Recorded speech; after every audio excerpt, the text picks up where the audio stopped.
Hi everyone, welcome back to my channel. இன்னைக்கு இந்த வீடியோவில் ஒரு ரொம்ப பியூட்டிஃபுல்லான நெக்லைன் டிசைன் தான் பார்க்க போகிறீங்க. ஒரு யூனிக் ஸ்டைலில் எல்லா கலர் த்ரெட்ஸும் வச்சு உங்களுக்கு என்னெல்லாம் கலர் பிடிக்குமோ அந்த த்ரெட்ஸ் எல்லாம் வச்சு ஒரு அழகான நெக்லைன் டிசைன். இது நெக்லைன் கொடுக்கலாம், ஸ்லீவ்க்கு கொடுக்கலாம், பேண்ட்டோட அந்த டவுன் பார்ட்டுக்கு கொடுக்கலாம். எங்கே விருப்பப்படுறீங்களோ இது கொடுத்து நீங்கள் அந்த ஸ்டைலை அழகாக பண்ணலாம். ஸோ வீடியோவை எண்டு வரைக்கும் பாருங்கள். பிடிச்சிருந்தால் லைக் பண்ணுங்கள், சப்ஸ்கிரைப் பண்ணுங்கள். ஸோ வாங்க வீடியோக்கு போகலாம். ஸோ அதுக்கு வந்து பார்த்தீங்கன்னா இப்போ நான் எடுத்திருக்க ஃபேப்ரிக் பிளாக் கலர். ஸோ பிளாக்கு கூட கம்பைன் ஆகிற வைப்ரண்ட் கலர்ஸ் நான் எடுத்திருக்கேன். Neon green, bright yellow, light blue, peach colour and orange colour. இது நான் ஒரு 5 கலர்ஸ் எடுத்திருக்கேன். உங்களுக்கு எத்தனை கலர் வேணாலும் நீங்கள் எடுத்துக்கலாம். ஸோ இப்போ இந்த மாதிரி 5 கலரும் எடுத்து நார்மலாக உங்கள் மிஷினில் எப்படி நீங்கள் கோப்பிங்களோ ஒரு த்ரெட்டாக கோத்து நீங்கள் இதை ரெடி பண்ணிக்கோங்க. ஸோ மேலே வந்து கண்டிப்பாக பாபின் தான் போட்டு இந்த மாதிரி எடுத்துக்கோங்க. இப்போ நம்ம நெக்லைன் ரெடி பண்ண போகிறோம். ஸோ ஒரு ஃபேப்ரிக் வந்து சிங்கிள் ஃபோல்டில் எடுத்திருக்கேன். ஸோ அதுலேருந்து நெக்கோட அகலம் மார்க் பண்ணிக்கோங்க. அதில் வந்து உங்கள் ஷோல்டர் மார்க் பண்ணிக்கோங்க. ஆர்ம் ஹோல் டெப்த் எல்லாமே நார்மலாக உங்கள் நெக் எப்படி கொடுப்பீங்களோ அதே மாதிரி மார்க் பண்ணிக்கோங்க. இப்போ நம்ம பார்க்க போகிறது kind of style neckline. So அதுக்கு வந்து ஃப்ரண்ட் பார்ட் வந்து ஒரு வி நெக்லைன் மாதிரி நான் கொடுக்குறேன். இதை ஸ்லீவ் கூட வந்து கீழே அந்த கஃப்க்கு நீங்கள் யூஸ் பண்ணலாம். அதே மாதிரி அந்த கமீஸோட ஹெம்லைன் ட்ரிம்க்கும் நீங்கள் யூஸ் பண்ணிக்கலாம். ஓகே,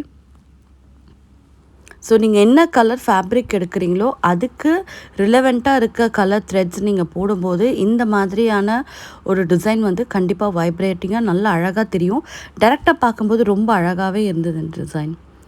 ஸோ இப்போ அடுத்து வந்து ஆர்ம் ஹோல் வரைஞ்சி இதை நம்ம கர்வ் பண்ணிடலாம். ஓகே, இப்போ நம்ம இதை கட் பண்ணி எடுத்துட்டோம். அதே மாதிரி நெக்லைனும் கட் பண்ணி எடுத்துடலாம். ஓகே, இப்போ இந்த நெக்லைனில் கட் பண்ண பிறகு நெக்லைன் அங்கேருந்து ஒரு 1/2 inch உள்ளே தள்ளி நான் மார்க் பண்ணி அதுலேருந்து நம்ம டிசைன் பண்ண ஆரம்பிக்கிறோம். ஸோ ஒரு 1/2 inch மார்க் பண்ணுறேன். இந்த 1/2 inch வந்து உங்களுக்கு தையலுக்கு ஆக்சுவலாக போயிடும். ஸோ நம்ம ஆரியெலாம் மார்க் பண்ணுறோம் இல்லையா, அதே கைண்ட் ஸ்டைல் தான். அதே மாதிரி இதை ட்ரேசிங் வீல் போட்டு இன்னொரு பக்கமும் இந்த டிசைனை நான் ட்ரேஸ் பண்ணிக்கிறேன்.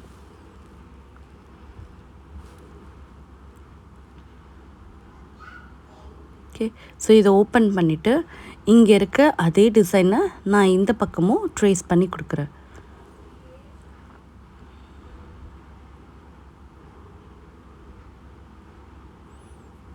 ஓகே, ஸோ அதுக்கப்புறம் இங்கே இது வந்து ஒரு வி நெக்லைன் மாதிரி இருக்கிறதுனால மேலேருந்து டிசைன் ஃபார்ம் ஆக போகுது. அதுக்கு வந்து ஷோல்டர்லேருந்து half an inch. ஸோ கரெக்டாக இது பார்த்திங்கன்னா எனக்கு வந்து ஷோல்டர் ஒரு 3.5 inch இருக்குது. 1/2 inchக்கு நான் அப்படி ஒரு மார்க்கிங் பண்ணிடுறேன். ஸோ இப்போ இந்த மார்க் பண்ண லைன்லேருந்து நான் ஒரு வீக் ஒரு கர்வ் மாதிரி டாட்டட் லைன்ஸ் மாதிரி நான் கொடுக்குறேன்.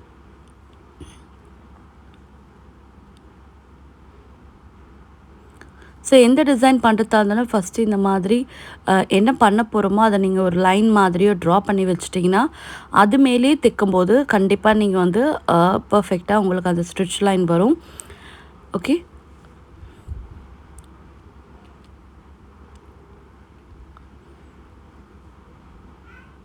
ஸோ ரொம்ப பியூட்டிஃபுல்லாக ரொம்ப அழகான டிசைன், ரொம்ப சிம்பிளாகவும் ரொம்ப நீட்டாகவும் இருந்தது. ஒரு பிளெயின் ட்ரெஸ், ஒரு பிளெயின் கலரை வந்து இந்த மாதிரி நீங்கள் கொடுக்கும்போது இன்னும் அது ரொம்ப அழகாகவே இருக்கும். ஸோ இப்போ மார்க் பண்ணியாச்சு. இது நம்ம ஸ்டிச் பண்ணிடலாம்.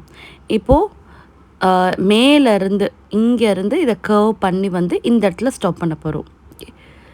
ஸோ த்ரெட்டு வந்து பார்த்திங்கன்னா அந்த 5 த்ரெட்டையும் நீடலில் சாதாரணமாக நம்ம எப்படி நார்மலாக நீடலில் கோப்போமோ அதே மாதிரி தான் நான் கோத்துருக்கேன்.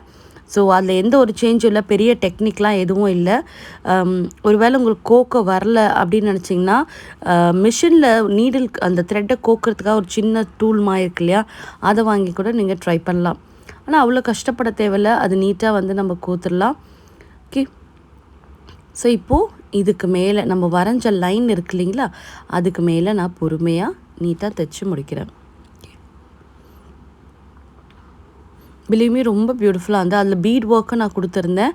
ஸோ இதை வந்து நார்மலாக ஸ்டிச் லைன் தான். அந்த ஸ்டிச் லைன் தைச்சி முடித்த பிறகு அதுக்கு பீட் ஒர்க் கொடுக்கும்போது ரொம்பவே அழகாக வந்துருந்தது. ஓகே,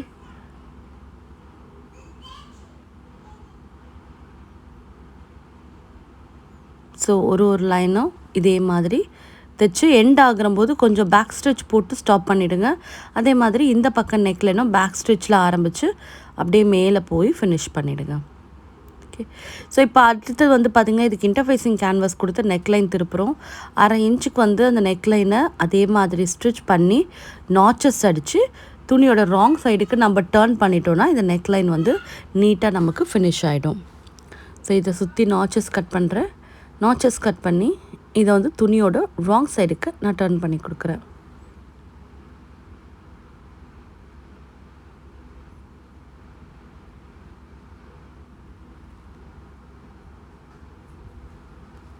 ஸோ ஒன்ஸ் வந்து முடித்த பிறகு பார்த்திங்கன்னா இந்த மாதிரி இருக்கும். இது வந்து பீட் ஒர்க் வைக்காது, இது பீட் ஒர்க்கோடு இருக்கிறது. நல்ல ஒரு பியூட்டிஃபுல் சின்ன பேர்ல் பீடை வச்சு இதை தைச்சி கொடுக்கும்போது ரொம்ப பியூட்டிஃபுல்லாக இருந்தது இந்த டிசைன். கண்டிப்பாக எல்லாருமே ட்ரை பண்ணுங்கள். ஒரு சிம்பிள் நெக்லைனை கூட இந்த மாதிரி அழகாக நம்ம பண்ணிடலாம். இது க்ளோஸ்அப் லுக்கில் பாருங்கள், அந்த கலர்ஸ் எல்லாம் எவ்வளோ அழகாக தெரியுதுன்னு. ஸோ கண்டிப்பாக வீடியோ பிடிச்சிருக்குன்னு நினைக்கிறேன். இந்த வீடியோ பிடிச்சிருந்தாலும் இந்த மாதிரி வீடியோஸ் வேணும்னு நினச்சாலும் மறக்காமல் என் சேனலை சப்ஸ்கிரைப் பண்ணுங்கள். அதே மாதிரி மறக்காமல் கீழே லைக் பட்டனை கிளிக் பண்ணிவிடுங்க.